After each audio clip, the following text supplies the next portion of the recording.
우리 그리스도인에게 있어서 가장 어울리는 수식어를 한 단어로 이야기하자면 무엇이라고 할 수 있겠습니까? 네, 다른 사람들이 나를 보면서 이런 사람이야, 너는 이런 사람이야, 또는 너는 이런 그리스도인이야라고 말을 해준다면 어떤 말을 해줬으면 좋겠습니까? 네, 당신은 예수님 같습니다라고 하면 제일 좋겠죠. 우리 서로 한번 축복하겠습니다. 당신은 예수님 같을 겁니다. 예수님 같습니다. 네, 예수님 같습니다. 네, 이건 우리가 평생 추구해야 할 목적이고 목표입니다. 어떻게 보면 성도에게 있어서. 그러니까 이 말을 제외하고 어떤 수식어가 나에게 가장 잘 어울릴까? 뭐 아름답습니다, 예쁩니다, 뭐 이런 걸 둘째 치더라도 당신은 참 사랑이 많은 분 같습니다라든지 당신은 믿음이 참 대단한 것 같습니다라든지 어떻게 그렇게 평안이 가득하십니까라든지 참 지혜가 많으십니다. 이런 수식어가 그리스도인에게 참 어울리는 수식어일 거라고 생각이 듭니다. 이 사랑이나 믿음, 기쁨, 평안 이런 단어가 우리 성도에게 어울리는 단어입니다. 간절히 바라기는 우리 그리스도인에게 합당한 수식어, 예수님처럼 사랑이 많은 성도, 평안이 넘치는 성도, 믿음이 굳건한 우리 성도님이 되었으면 참 좋겠습니다. 그런데 반대로 우리 성도들을 향해서 앞서 말씀드린 이 단어와 정반대되는 수식어로 불린다면 어떻게 되겠습니까? 사랑이 없는 이기적인 성도라고 불린다든지, 믿음이 없는 불안한 사람이다라고 나를 누가 지칭한다든지, 평안이 없이 염려하는 사람이다라고 나에게 말을 한다면 기분이 썩 좋지 않을 겁니다. 불안이나 염려나 걱정이나 근심 이런 단어는 예수님을 믿는 우리 그리스도인에게 너무나도 어울리지 않는 단어들입니다. 예수님을 믿으면 주님이 주시는 사랑과 이 평안과 기쁨과 소망이 가득한 삶을 사는 것이 너무나 당연한 그 열매이지 않겠습니까? 그렇지만 우리 주변의 삶을 돌아보면 염려하지 않고 사는 사람을 찾아보기가 참 어렵습니다. 평소에는 평안히 잘 지내다가도 갑자기 돌발적인 사태나 위기를 만나면 순식간에 근심과 두려움에 사로잡히는 것이 사람의 연약한 모습입니다. 그 평생 누구보다 신앙생활을 열심히 해오던 어느 성도님께서 이런 고백을 하는 것을 제가 들은 적이 있습니다. 암 판정을 받은 날 깨달았습니다. 내 안에 아무 믿음이 없다는 것을요. 정말 순식간에 두려움과 걱정에 사로잡혔습니다. 이런 고백을 하는 걸 들은 적이 있습니다. 비단 이분만의 고백이 이렇지 않을 겁니다. 갑자기 찾아오는 위기 앞에 자유롭고 평안할 사람은 아마 별로 없을 겁니다. 또 이런 글을 본 적이 있습니다. 전도하기 어려운 저희가 시대를 살고 있습니다. 그런데 그 중에서 전도하기 정말 어려운 사람이 있는데 그게 누구인가 하면 바로 암 전문 의사라는 겁니다. 암병원 의사. 어느 그 기사에 나온 내용이었습니다. 왜 그런가 보니까 이 암을 전문으로 하는 병원의 의사분들도 적지 않은 그리스도인들을 환자로 만나게 되는데 더 불안해하는 모습을 본다는 겁니다. 누구나 죽음 앞에 두려워할 수는 있지만 많은 기독교인들이 오히려 다른 종교인들보다 죽음을 더 받아들이지 못하는 모습에 많은 실망을 한다라는 그런 내용이었습니다. 더욱이 부끄럽지만 목회자 중에서도 일반인과 크게 다르지 않은 모습을 보이는 경우가 있어서 기독교에 대한 실망이 크다는 내용을 제가 글로 접한 적이 있었습니다. 사실 누구도 부인할 수 없는 우리의 연약한 모습의 현 주소이지 않겠습니까? 걱정, 근심하지 않고 지내고 싶지만 불안한 세상 속에서 염려하지 않고 지낼 수 있는 사람이 과연 얼마나 되겠습니까? 요즘 여러분은 어떤 근심과 걱정이 혹시 있으십니까? 하나님을 더욱 사랑해야 하는데 혹시 그렇지 못해서 걱정이신 분이 계십니까? 교회를 더욱 정성껏 섬겨야 하는데 그렇지 못해서 혹시 근심이신 분이 계십니까? 이러한 거룩한 걱정이라면 너무나 감사하겠지만 대부분은 현실적인 문제로 고민하며 염려할 때가 참 많습니다. 어느 조사를 보니까 걱정 중에 가장 큰 걱정, 사람들이 가장 많이 하는 걱정이 어떤 걱정인 줄 아십니까? 설문조사를 해보니까 가정 문제, 특별히 자녀 걱정이었습니다.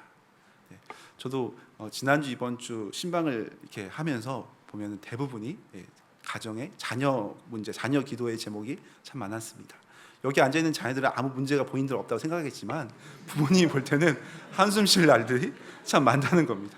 근데 공통점이 다른 집 아이를 볼 때 문제가 전혀 없어 보입니다. 우리 집에만 제 눈에 문제가 있어 보이는 게 지극히 정상적인 모든 부모의 마음인 겁니다. 그만큼 자녀를 사랑하다 보니까 그게 보이는 거겠죠. 혹시 저희 중에 자녀 문제로 또 가정 문제로 근심이 있는 분이 계시다면 지극히 평범하고 바른 가정의 모습이니까 너무 염려하지 마시고 더 기도에 힘쓰셨으면 좋겠습니다. 우리가 함께 읽은 오늘 본문에서도 근심하고 염려하고 있는 사람들을 만나게 됩니다. 바로 예수님의 12 제자입니다. 그들은 예수님을 따르는 수많은 사람들 중에서 예수님께 특별히 선택받아서 3년간 특별 제자 훈련을 받은 사람들이었습니다. 그러니까 다른 사람들보다 얼마나 자긍심이 높고 담대함이 있었겠습니까? 그런데 그런 제자들도 지금 오늘 본문에 보면 굉장히 두려워하고 있습니다. 근심에 휩싸여 있습니다. 왜 그런가 보니까 굉장히 불안한 상황입니다. 불확실한 미래, 예수님이 어떻게 될지 모르는 이 불확실한 미래 가운데 그들은 근심에 짓눌려 있습니다. 그 요한복음 17장에 보면 제자들을 향해서 간절히 기도하시는 예수님의 기도가 굉장히 많은 부분에 양을 할애하면서 등장합니다. 제자들을 끝까지 사랑하시면서 지극정성으로 생각하시면서 그들을 지켜달라고 간곡히 기도한 내용이 담겨 있습니다. 그런 예수님의 깊은 마음도 모르고 제자들은 오히려 예수님의 행보를 우려하고 걱정하고 있습니다.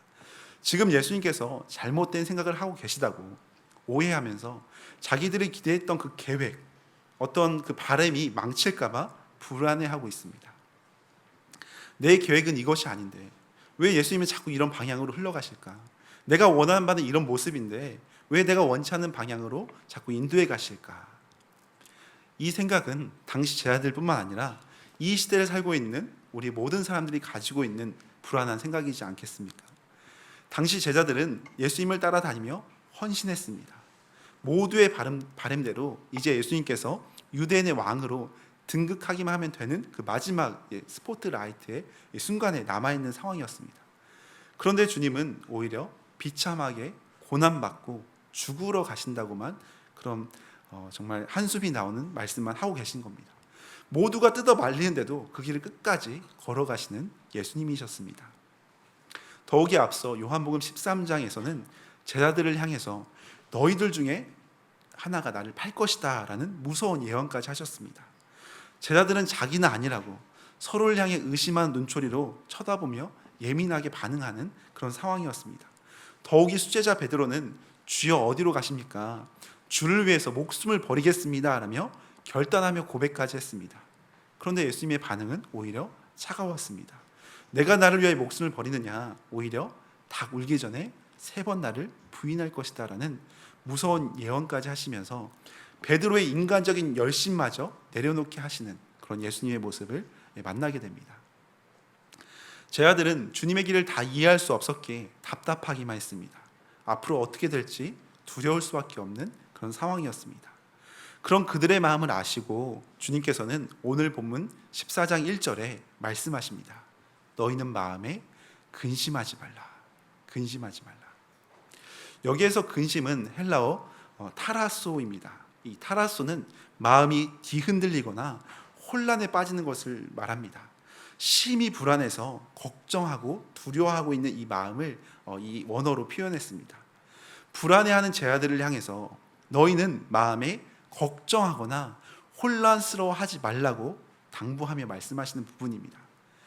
당시 제자들뿐만 아니라 오늘 우리 그리스도인에게도 동일하게 주시는 말씀이지 않겠습니까? 이사야서 55장 8절과 9절에 보면 이렇게 나옵니다. 같이 한번 읽겠습니다. 시작. 이는 내 생각이 너희의 생각과 다르며 내 길은 너희의 길과 다름이니라. 여호와의 말씀이니라. 이는 하늘이 땅보다 높음같이 내 길은 너희의 길보다 높으며 내 생각은 너희의 생각보다 높음이니라. 아멘. 네, 주님의 생각은 우리의 계획과 비교할 수 없이 높은 분이다라고 말씀하고 있습니다. 그렇지만 우리는 늘 주변 상황에 더 예민하게 반응할 때가 많습니다. 주님의 인도하심이 내 생각과 다르게 흘러가면 불안해하는 것이, 근심에 빠지는 것이 우리의 연약한 모습입니다. 어떤 사람이 이 근심을 자동차 운전에 빗대어 재미있게 비유한 것을 보았습니다. 자동차에 앉아서 시동을 건 다음에 기어를 중립에 놓고 엑셀을 막 밟아대는 겁니다. 기아를 움직여야 이게 나갈 텐데 기아를 중립에 놓고 엑셀을 계속 밟으니까 어떻게 되겠습니까? 소리만 요란합니다. 부흥부흥 소리 나면서 소리만 요란하고 엔진은 시끄럽게 계속해서 돌아갑니다. 그러니까 기름은 계속해서 사용되는데, 기름은 펑펑 낭비되는데 차는 단 1cm도 전혀 움직이지 않는 상태인 겁니다. 근심이 꼭 이렇습니다. 꼭 기어를 중립에 놓고 엑셀을 강하게 계속 밟고 있는 겁니다. 왜 나가지 않는가 하면서 근심을 아무리 해봐야 이렇게 허비하고 낭비한다는 겁니다. 오히려 정서적으로, 또 영적으로, 육신적으로 모든 에너지만 소모되는 것이 바로 이 염려입니다. 이렇게 해봐야 소용없는 근심인데, 얼마나 많은 사람들이 아직 일어나지도 않은 일에 대해서 걱정과 근심과 그 염려 가운데 시간을 허비하며 보내고 있습니까? 혹시 이러다가 큰일 나는 것은 아닌가? 혹시 어려움이 생기면 어떻게 하는가? 혹시 우리 자녀가, 혹시 이런 문제가 하면서 잘못된 생각을 우리 가운데 염려로 한다는 겁니다. 이와 같은 혹시가 우리 마음에 자꾸 근심으로 차오르기 시작하면 불안해지고 두려워지고 조급해져서 나중에는 주님을 향한 불신까지 강하게 자리 잡게 된다는 겁니다. 잠언 17장 22절에서는 이렇게 말씀합니다. 우리 한번 앞에 보면서 같이 한번 읽겠습니다. 시작. 마음의 즐거움은 양약이라도, 다시 한번 읽습니다. 시작. 마음의 즐거움은 양약이라도 심령의 근심은 뼈를 마르게 하느니라. 아멘. 심령의 근심은 뼈를 마르게 한다라고 말씀합니다. 뼈가 말라가는 병이라면 얼마나 치명적이겠습니까? 근심을 하고 염려를 하면 그것이 우리의 육신과 심령을 병들게 하는 무서운 일이라는 겁니다. 그런데 염려는 우리의 육신과 심령만 병들게 하는 게 아니라 더 중요한 것은 우리의 영적인 삶까지 망가뜨린다는 겁니다.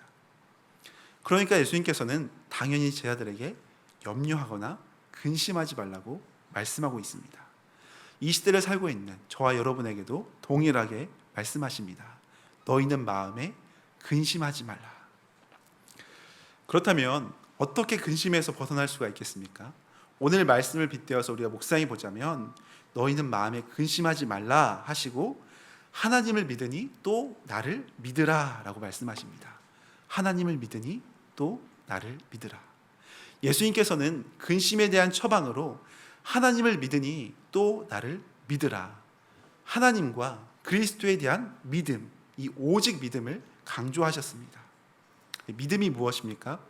본문에서 사용된 나를 믿으라 할 때 그 믿음은 헬라어로 보니까 피스티오라는 단어를 사용했습니다. 피스티오. 신뢰하다, 의지하다, 순종하다, 위탁하다라는 의미를 담고 있습니다. 다 이해할 수 없는 상황일지라도 주님을 신뢰하는 것, 혹시 내 계획과 다를지라도 주님의 말씀을 의지하고 순종하는 것, 그리고 나를 누구보다 사랑하시는 그 주님께 나의 삶을 위탁하는 것, 맡기는 것, 이것이 본문에서 말하고 있는 믿음의 모습이라는 겁니다. 그 박영선 목사님이 쓴 믿음의 본질이라는 책에 보면 믿음을 이렇게 정의합니다. 믿음이란 하나님에 대한 신뢰입니다. 믿음이란 하나님에 대한 신뢰입니다. 이렇게 한 문장으로 정의합니다. 아무리 주변 상황을 둘러보아도 답이 없고 또 도저히 현실적으로는 방법이 없는 그런 상황일지라도 주님을 끝까지 신뢰할 수 있는 자, 주님을 믿고 의지할 수 있는 자, 이것이 본문에서 말씀하고 있는 믿음이라는 겁니다. 또 히브리서 12장 2절에서도 믿음을 이렇게 말씀합니다. 믿음의 주요 또 온전하게 하시는 이인 예수를 바라보자. 우리가 잘 알고 있는 말씀이지 않습니까? 여기서 믿음의 주요 할 때 이 믿음의 주는 믿음의 창시자라는 원어를 담고 있습니다. 또 온전하게 하는 이라는 때 이 온전하게 하는 이는 믿음의 완성자라는 의미를 담은 단어입니다. 그래서 세 번역 성경에서는 이 말씀을 헬라 원문 그대로 의미를 살려서 이렇게 번역했습니다.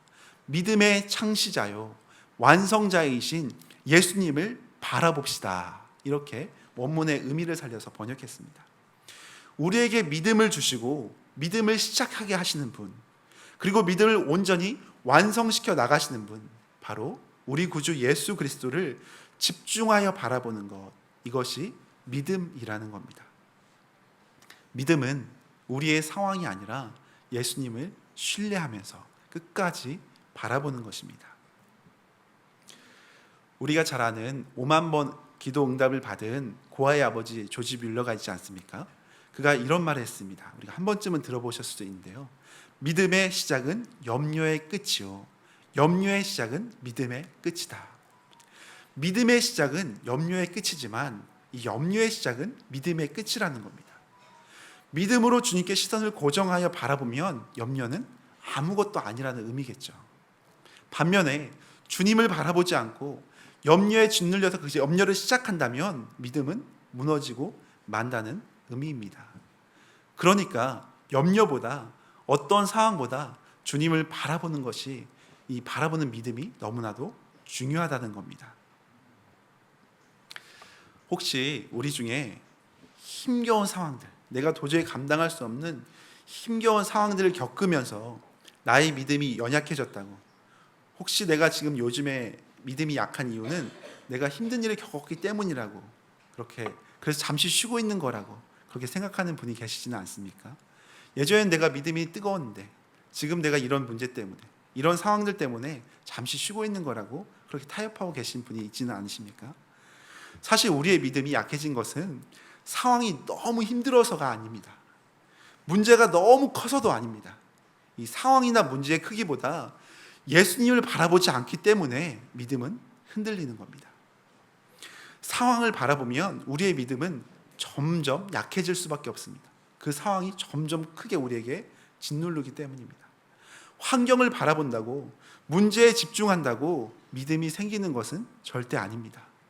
오히려 우리에게 믿음을 주시는 분, 믿음의 창시자요, 믿음의 완성자가 되시는 예수님을 바라보고 또 그분을 신뢰할 때 우리에게 믿음은 생겨나는 줄로 믿습니다. 예수님께 집중하고 그분께 초점을 맞출 때 담대한 믿음을 우리에게 허락해 주십니다. 우리는 당장 내일을 알지 못해서 근심합니다. 지금 현재의 상황을 어떻게 해결할지 몰라서 굉장히 불안해합니다. 그럼에도 주님은 우리에게 분명히 약속하십니다. 오늘 본문 다음에 14장 6절에 보니까 이렇게 나옵니다. 예수께서 이르시되 내가 곧 길이요 진리요 생명이니. 우리는 한 치 앞도 모르는 인생을 살아가고 있지만 주님은 우리의 길을 가장 잘 아신다고 말씀하십니다.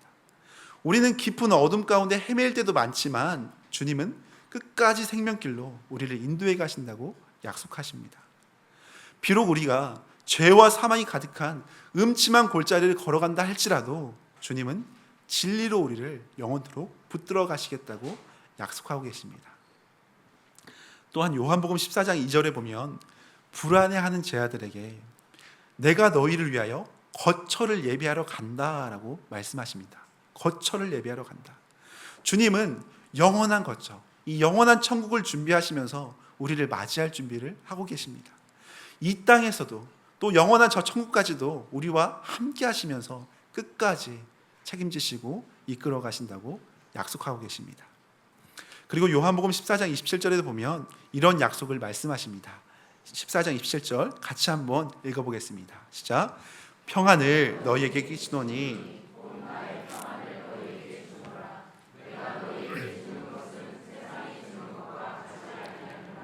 너희는 마음에 근심하지도 말고 두려워하지도 말라. 아멘. 예수님은 우리를 향해 근심이 아니라 평안을 주시기를 원하십니다. 세상은 우리에게 근심과 두려움을 주려고 하지만 예수님은 영원한 살롬을, 영원한 평안을 주시기를 기뻐하십니다. 그 어느 선교단체에서 여론조사를 했습니다. 설문조사를 했습니다. 전 세계에 나가 있는 선교사님들에게 어느 선교단체에서 두려운 것이 무엇입니까? 라는 질문을 했습니다. 현지에 계신 한국인 선교사님들에게 질문을 한 겁니다. 수백 명에게 질문을 했습니다. 선교사님이 사역하시는데 가장 두려운 것이 무엇입니까? 그랬더니 매맞는 것이나 핍박받는 것이나 가난이나 배고픔, 이런 것들이 두렵다고 답하지 않았습니다. 단 한 가지 가장 두려운 것이 있는데 그것이 무엇이었을까? 다른 것이 아니라 그 한 가지는 바로 하나님의 임재를 느끼지 못할 때라고 대답했습니다. 하나님의 임재를 느끼지 못할 때, 하나님의 임재를 느끼지 못하는 것이 가장 두려운 것이라고 답했다는 겁니다.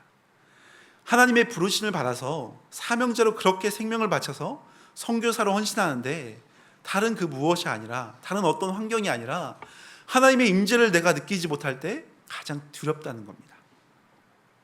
분명 누구보다 하나님의 임재를 깊이 경험한 분들이고 주님의 은혜와 믿음의 깊이를 누구보다 경험했기 때문에 그 믿음의 현장, 그 사역의 현장, 선교의 그 척박한 상황 가운데도 파송받아 나가 계신 것이지 않겠습니까? 그런데 하나님의 일을 가장 가까이서 감당하시면서도 주님의 임재를 느끼지 못할 때, 주님이 나와 함께 하신다는 그 믿음에 의심이 생길 때 가장 괴롭고 힘들다는 그런 이제 조사를, 고백을 했다는 겁니다. 선교사님들뿐만 아니라 우리도 그렇지 않습니까? 주님의 임재가 강력하게 내 안에 느껴지고 주님에 대한 믿음이 넘쳐날 때는 주변에서 뜯어 말려도 주님의 일을 하고 싶습니다. 그게 바로 저와 같은 저희 부교육자들, 담임 목사님 같은 저희 교육자들도 그렇고 저희 성도님들도 보면 뜯어 말려도 하시는 분들이 계십니다. 우리 교회 성도님들 정말 훌륭하신 분들 너무 많다 보니까 정말 누가 시키지 않아도 헌신적으로 하십니다. 주님의 임재가 느껴지고 주님의 은혜가 느껴지니까 그렇게 하시는 분들이 너무나 많아서 제가 존경스러울 때가 한두 번이 아닙니다. 주님의 임재가 강력하게 부어지면 헌신하고 싶습니다. 주님을 위해서 이 사랑과 섬김을 하는데 주저함이 없습니다. 그런데 반대로 주님의 임재가 느껴지지 않을 때, 믿음이 식어져 버렸을 때 우리는 너무나 답답합니다. 더 안타까운 것은 이러한 성도가 우리 주변에 적지 않다는 겁니다. 더욱이 주님의 임재를 느끼지 못하는 것 자체가 얼마나 고통스럽고 얼마나 두려운 일인지 생각조차 못하고 그냥 바쁘게 그렇게 그냥 적응해서 지내는 경우도 많다는 겁니다. 단지 지금 상황이 힘들어져서 열심히 신앙생활 할 시간이 없어서, 단지 요즘 문제가 좀 있어서 잠시 믿음이 약해진 거라고, 당분간 주님을 바라볼 여유가 없으니까 잠깐 쉬어가는 거라고 타협하며 이야기할지도 모르겠습니다. 그럼에도 지금 어떤 상황에서든지 예수님을 먼저 집중하여 바라보는 것, 이것이 우리 그리스도인에게 가장 필요한 것이라는, 가장 중요하다는 그런 사실입니다. 이 우선순위가 바로 세워져야 우리의 믿음이 흔들리지 않을 수가 있습니다. 팀 켈러 목사님이 쓰신 왕의 십자가라는 책에 보면 이런 내용이 나옵니다. 예수 그리스도는 섬김을 받기 위해서가 아니라 자기 목숨을 내주러 오셨습니다. 예수님께서 다른 모든 주요 종교의 창시자와 결정적으로 다른 점입니다. 여느 종교 창시자들의 목적은 모범적으로 사는 것입니다. 하지만 예수님의 목적은 희생 제물로 죽는 것입니다. 이렇게 고백을 했습니다. 이처럼 세상 어느 누구도, 심지어 그 어떤 유명한 종교의 창시자도 자기 목숨을 내어 놓으면서까지 영혼들을 살리는 경우는 없었습니다. 반면에 우리가 바라봐야 할 예수님은 우리를 위해 자기 목숨을 아낌없이 내어주시는 유일하신 하나님이십니다. 우리를 대신하여 십자가에 죽기까지 우리를 끝까지 사랑해 주시는 그 주님이십니다. 본문에서 제자들은 저희를 두고 어디 가시냐고, 왜 우리를 두고 떠나시냐고 예수님을 믿지 못했습니다. 그러나 예수님은 그들을 살리시기 위해, 아니 제자들뿐만 아니라 이 시대를 살고 있는 우리 모두를 살리시기 위해 고난의 십자가를 향해 나아가셨습니다. 이렇게 우리를 살리시는 분, 영원한 생명으로 인도하신 예수님을 우리가 바라봐야 하는 것이 마땅하지 않습니까? 기독교 서적 중에서 유정옥 사모님이 쓴 울고 있는 사람과 함께 울 수 있어 행복하다라는 책이 있습니다. 울고 있는 사람과 함께 울 수 있어 행복하다. 거기에 보면 대진표 바꾸기라는 글이 있습니다. 대진표 바꾸기. 대진표가 짜져 있는 그걸 바꾸는 겁니다. 그 내용이 이렇습니다. 잘 들어보세요. 나는 요즘 내 삶의 모든 경기에 임하면서 두려움이 없어졌다. 그것은 경기에 임하는 선수의 이름 대진표를 바꾸었기 때문이다. 다윗도 그 경기의 대진표의 이름을 바꿀 수 있었기에 그렇게 담대할 수 있었다. 소년 다윗과 장군 골리앗이 싸우면 누가 봐도 다윗이 집니다. 그러나 하나님과 골리앗이 싸우면 누가 봐도 골리앗이 진다. 이런 내용입니다. 또 한 가지 이렇게 적고 있습니다. 모세도 그 경기의 대진표의 이름을 바꿀 수 있었기에 그렇게 담대할 수 있었다. 양치기 모세와 애굽의 바로왕이 싸우면 누가 봐도 모세가 진다. 그러나 하나님과 바로왕이 싸우면 누가 봐도 바로왕이 진다는 겁니다. 여기까지 무슨 의미인지 아시겠습니까? 그러니까 그 사람이 들어가야 할 대진표에 하나님을 대신 집어넣는 겁니다. 믿음의 사람 대신에 하나님을 집어넣고 상황과 환경은 그대로지만 그 사람 대신 하나님이 들어갈 때 승리자로 바뀐다. 이 대진표 바꾸기라는 글입니다. 그래서 이 책을 쓰신 사모님도 실제 자신의 문제를 대진표에 넣어서 적용하면서 기도했다고 합니다. 이분이 당시 말기 암 환자였습니다. 자신의 이름을 빼고 하나님의 이름으로 바꾸는 대진표를 삶의 곳곳에 짰다고 합니다. 그래서 예를 들면 유정옥 사모 대 말기암이 싸우면 누가 봐도 사모님이 집니다. 그러나 사모님 대신에 함께 하신 하나님을 집어넣고 하나님과 말기암이 싸우면 누가 봐도 말기암이 지고 하나님이 이긴다는 겁니다. 이 책이 2004년에 출간됐습니다. 그러니까 벌써 20년이 지났죠. 제가 어제 또 유튜브를 찾아보니까 지금까지도 왕성하게 활동하고 계신 유정옥 사모님이 유튜브에 활발하게 활동하고 계셨습니다. 그러니까 지금까지도 왕성하게 사역하신 이 사모님의 모습을 볼 때 주님의 은혜로 이미 오래전에 말기암을 승리하며 지내시는 것 같습니다. 그러면서 이분이 이런 고백을 합니다. 나는 하루 종일 내 삶을 힘들게 하는 모든 문제들과 나 혼자 끙끙대면서 맞섰던 일에 대해서 하나님의 이름을 함께 놓는 대진표 이름 바꾸기 작업을 한다. 그러면 나에게 맹수처럼 달려오던 그 많은 두려움들이 사라지고 꼭 이기고 말겠다는 안달도 없어지고 오히려 적수가 안 되는 상대방 선수에게 차나 포를 떼어주는 여유와 넉넉한 인심과 사랑을 베풀게 된다. 그 후에 오는 것은 당연히 부전승임을 확실히 믿고 있기 때문이다. 참 좋은 믿음의 태도이지 않습니까? 우리도 이걸 잘 생각해 보았으면 좋겠습니다. 우리도 믿음의 삶에 수시로 적용해 보면 좋겠습니다. 연약한 나의 모습 대신에 나와 함께 하시는 예수님의 이름으로 대진표를 바꾸는 겁니다. 그래서 내 이름, 자기 이름 대신에 자기 이름과 어떤 상황, 어떤 문제, 어떤 근심과 대조하면 누가 봐도 나는 집니다. 그 상황이 이기게 되어 있습니다. 그렇지만 내 대신에 나와 함께 하시는 예수님을 집어넣고 나의 모든 상황, 나의 모든 문제, 나의 모든 어려움을 맡기면서 기도한다면 누가 봐도 이 상황은 지게 되어 있습니다. 내 안에 계신 예수님이 반드시 승리하게 되어 있습니다. 믿음은 바로 이런 것입니다. 나의 상황을, 나의 문제를, 나의 근심거리를 나 홀로 다 짊어지고 싸우며 넘어지는 것이 아니라 나와 함께 하시는 예수님께 맡기는 겁니다. 주님의 일하심을 기대하며 바라보는 것입니다. 그래서 출애굽기 14장 13절에도 홍해 앞에 두려워 떨고 있는 이스라엘 백성들에게 주님은 이렇게 말씀하셨습니다. 우리 마지막으로 한번 같이 읽어보겠습니다. 시작. 너희는 두려워하지 말고 가만히 서서 여호와께서 오늘 너희를 위하여 행하시는 구원을 보라. 아멘. 홍해가 아니라 그 어마어마한 눈앞에 펼쳐져 있는 두려운 상황이 아니라 오늘 너희를 위하여 행하시는 주님의 구원을 보라고, 너희 자신이 아니라 너희와 함께 하시는 주님의 역사를 바라보라고, 주님을 신뢰하라고 그들에게 믿음의 도전을 하셨습니다. 말씀을 마무리하겠습니다. 사랑하는 여러분, 혹시 어떤 문제로 근심하고 염려하고 지내고 계시지는 않으십니까? 근심이 없는 인생은 없습니다. 그렇지만 주님은 오늘 우리에게 말씀하십니다. 너희는 마음에 근심하지 말라. 너희는 마음에 근심하지 말라. 이 말씀을 의지해서 모든 근심을 해결하실 수 있는 유일한 분, 우리의 문제를 평안으로 변화시킬 수 있는 오직 예수 그리스도를 바라보고 신뢰할 수 있기를 소망합니다. 그래서 우리 계속해서 예수님을 바라보고 모든 문제를 뛰어넘는 예수님을 신뢰하는 저와 여러분 되시기를 예수님의 이름으로 간절히 축원합니다.